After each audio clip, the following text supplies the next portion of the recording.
अस्सलाम वालेकुम Pakistan property leaders, मैं राना तानुदस्सर हूँ और आज जुमातुल मुबारक का दिन है। हम लोग मेन जिना एवेन्यू के ऊपर ट्रैवल कर रहे हैं टूवर्ड्स बहरिया स्पोर्ट सिटी। और स्पोर्ट सिटी ट्रैवल करने का पर्पज़ ये है कि आपको वहाँ स्पोर्ट सिटी विलास जो बड़ी अट्रैक्टिव प्रॉपर्टी है उसके बारे में बात की जाए। और आज मेरे साथ मुझे ज्वाइन किया हुआ है इस डिस्कशन में राना अतर साहब हैं, लेकिन फर्दर अतर भाई के साथ इंशाल्लाह हमारी मल्टीपल वीडियोस बनेंगी। लेकिन आज मैं आपको स्पोर्ट सिटी विला पे ऑन साइट टूर्स दूंगा।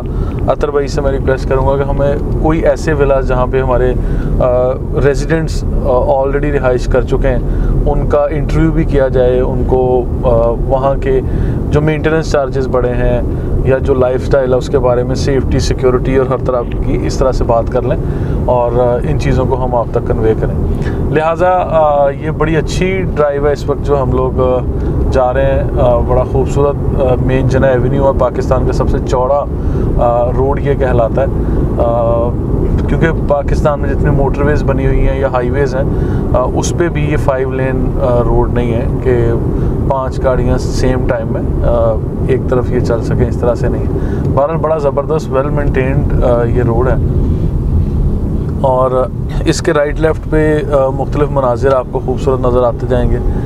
इन सब चीज़ों के बारे में बात करेंगे आज इस वीडियो में। स्पोर्ट सिटी के सराउंडिंग में जो प्रॉपर्टीज़ हैं, स्पोर्ट सिटी के अंदर जो प्रॉपर्टीज़ हैं, स्टेडियम की सराउंडिंग में जो प्रॉपर्टीज़ हैं, इन सब के ऊपर बात करेंगे। देखें, रफ़ी क्रिकेट स्टेडियम की सराउंडिंग में कमर्शियल प्रॉपर्टीज़, रेजिडेंशियल प्रॉपर्टीज़, हर तरह से इनकी अहमियत अपनी जगह है। ये दिन ब दिन चीज़ें बढ़ती जाएंगी और आपको इन्वेस्ट करना चाहिए, वो रेजिडेंशियल प्रॉपर्टीज़ हों या कमर्शियल प्रॉपर्टीज़ हों। आपको स्टेडियम की सराउंडिंग में लाजमी इन्वेस्ट करना चाहिए। मैं अभी आजकल एक चीज़ असेस कर रहा था जिसमें बहरिया टाउन कराची में प्रॉपर्टीज़ की कीमतों के बढ़ने को अगर 10 फेजेस में तकसीम करें तो समझ लें इस वक्त 4th फेज़ में इस वक्त मार्केट चल रही है। ठीक है, बहरिया टाउन कराची की मार्केट कीमतों के बढ़ने के एतबार से 4थे फेज़ में चल रही है। अभी 6 फेज़ और हैं इनके कीमतों के बढ़ने के। तो ये सिलसिला भी इट्स नॉट टू लेट। जो इन्वेस्टर्स या क्लाइंट्स कहते हैं कि अच्छा जी बहरिया महंगा हो गया है, हम लोग अभी तो बहुत देर हो चुकी है, अभी हम इन्वेस्ट करें या ना करें, तो don't worry, it's not too late, क्योंकि अभी तो शुरुआत है। अभी तो कंस्ट्रक्शन रेवोल्यूशन आया है और अभी बहुत बड़ा प्लेग्राउंड है यहाँ पे आप लोगों के काम करने का, आप लोगों को अपना आप मनवाने का। और यहाँ उसी बंदे का नाम होगा जो यहाँ आएगा और उसका काम नज़र आएगा तो नाम खुद ही बन जाएगा। आप लोग सिर्फ अपने काम पे तवज्जो दें, नाम खुद ही बनता चला जाएगा। अभी आगे बात करते हैं स्पोर्ट सिटी विलास, जिसको मैं हमेशा रिकमेंड करता हूँ।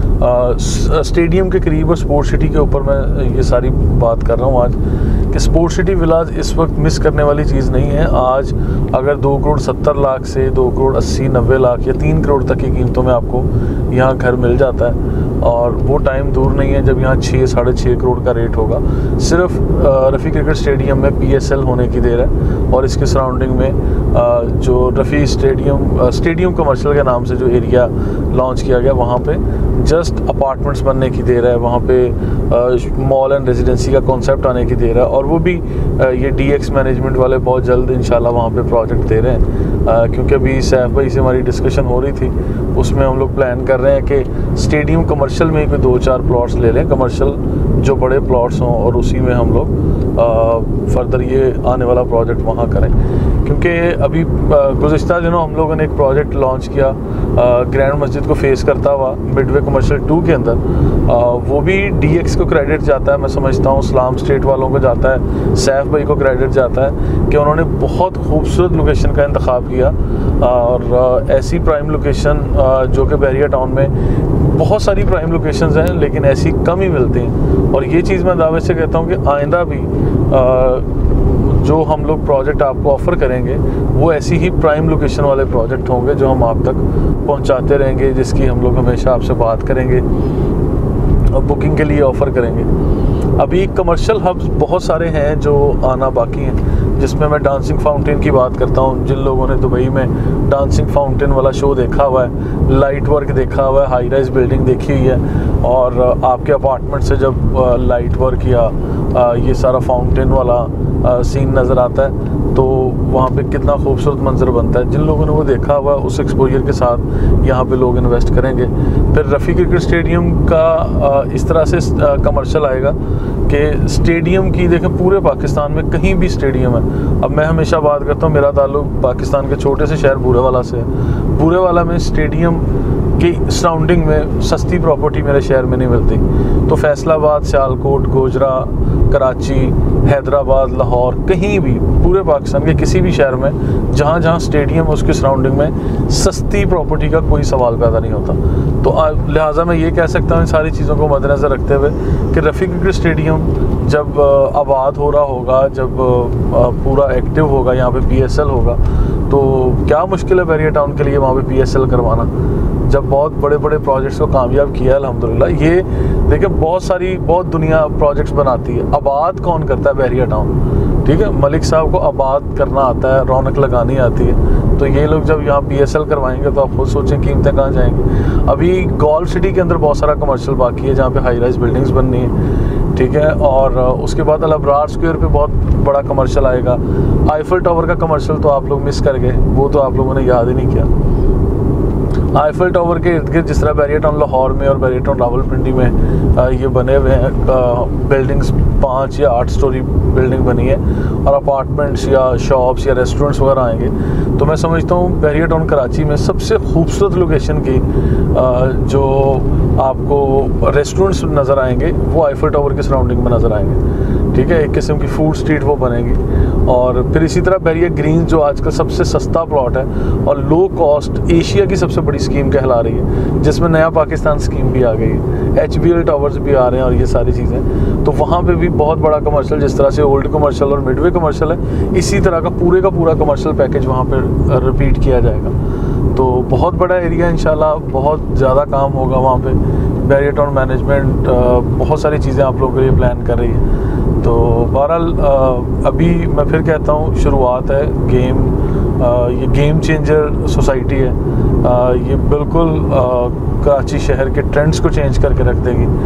और बैरियर टाउन ने जो आज तक करके दिखाया है, मतलब 6 से 8 साल के मुख्तसर टाइम के अंदर इतना बड़ा इंफ्रास्ट्रक्चर, इतनी बड़ी आबादी, इतना बड़ा ये सारा काम, तो आप मुझे बताएं कि ये किस जगह पे होता है, ठीक है। और अगर इसके मुकाबले में और बड़े बड़े नाम या बड़े बड़े नामवर सोसाइटीज़ बनी हैं तो वो मुझे आके दिखाएं ना कि वहाँ पे इस तरह से मेंटेनेंस। हम लोग इस टाइम 18 किलोमीटर का सफ़र करके आ चुके हैं, तो मुझे बताएं कौन सा इस लेवल तक आपको इंफ्रास्ट्रक्चर दे रहा है, कौन इस तरह से वेल मेंटेन्ड, इतनी सफाई सुथराई का निज़ाम और इस तरह से कौन चीज़ें दे रहा है। तो बैरियर टाउन में जो मेंटेनेंस चार्जेस वगैरह जो ले रहे हैं आपसे, वाटर बिलिंग और इस तरह की चीज़ें, उसके ऊपर बड़ा शोर मच रहा है। तो कोई इसमें परेशानी वाली बात नहीं, कोई क़यामत नहीं आ गई।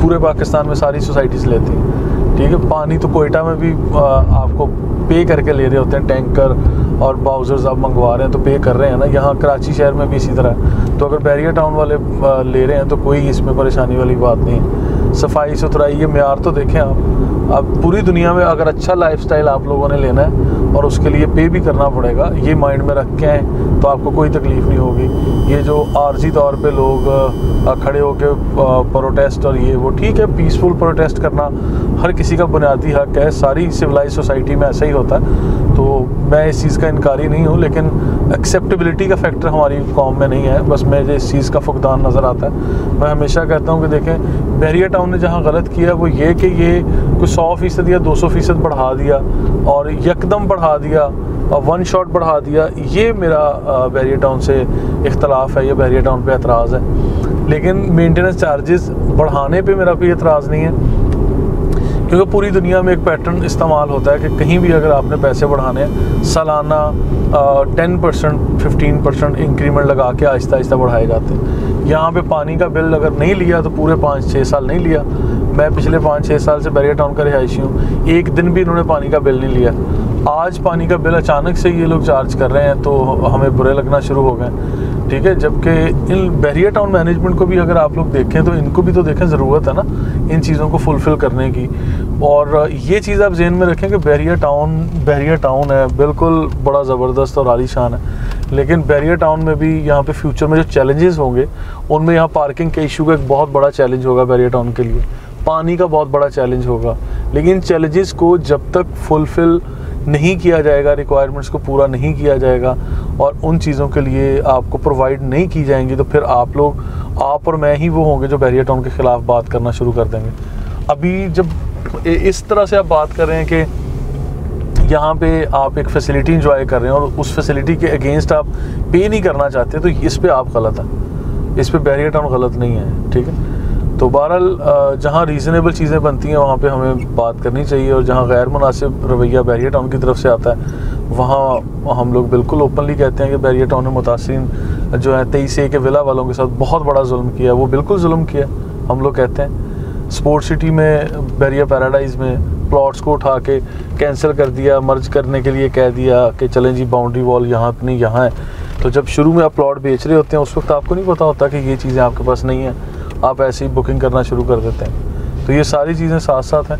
बहरहाल इन सारी चीज़ों के लिए हम लोग बात करते रहेंगे। अब हम लोग स्पोर्ट्स सिटी विला आपको सामने नज़र आ रहे हैं, क्योंकि अभी मेरी कमिटमेंट है बहुत सारे कस्टमर्स के साथ कि स्पोर्ट्स सिटी विला की तकरीबन मैं 10 एपिसोड रिकॉर्ड करूँगा।